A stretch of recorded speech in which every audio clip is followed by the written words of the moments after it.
Diyan, alam naman natin kung gaano po kahalaga ang Bible. So as much as I can po, lumalabas talaga tayo to reach more people. Hindi lang sa social media, especially sa mga liblib na lugar po, di ba? Yung mga slum areas. And wala na eh. What is the purpose of life kung hindi pagsilbihan si Lord? At syempre, ibahagi yung salvation na tanggap natin.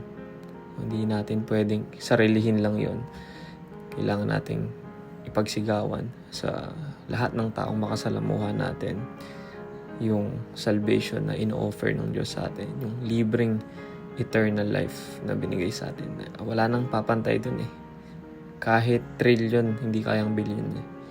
Kasi it can only be found through Jesus Christ when you accept Him as Lord and Savior. At that's our goal, no? And para makilala nila ang Diyos, kailangan mabasa nila ang salita ng Diyos.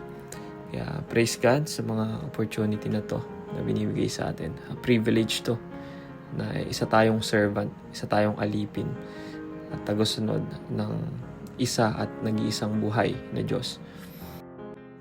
If you are new here sa page, may target po ako na 10,000 pieces na Bible na ipapamigay. I don't care kung gaano po katagal abutin yon, but that's my goal po. And as of now, we are reaching 4,000. So that's a lot. Nung nag-start pa lang ako, actually 10 pieces lang yung goal ko hanggang lumaki.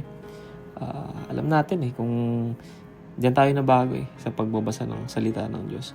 And I believe this is the most important thing na pwedeng mapossess ng isang tao sa buhay niya.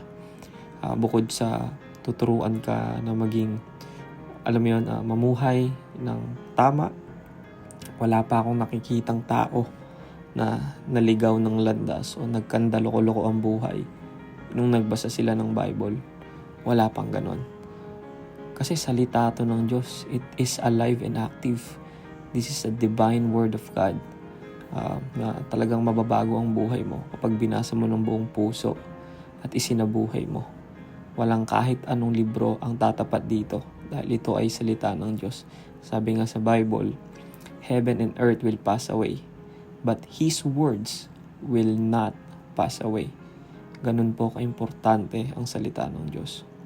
Kaya salamat sa mga sumusuporta dito sa ating free Bible project. And praise God, madami tayong na-reach at kabataan, matatanda, iba. Marami ng testimony akong natatanggap na bago yung buhay nila nung nagsimula silang magbasa ng Bible. So salamat sa Diyos, binigyan niya tayo ng salita niya para maging gabay sa buhay natin. Ang Diyos po, wala namang ibang hinangad sa atin kundi kabutihan. Hindi naman, never naman hinangad ng Diyos na mapahamak tayong lahat.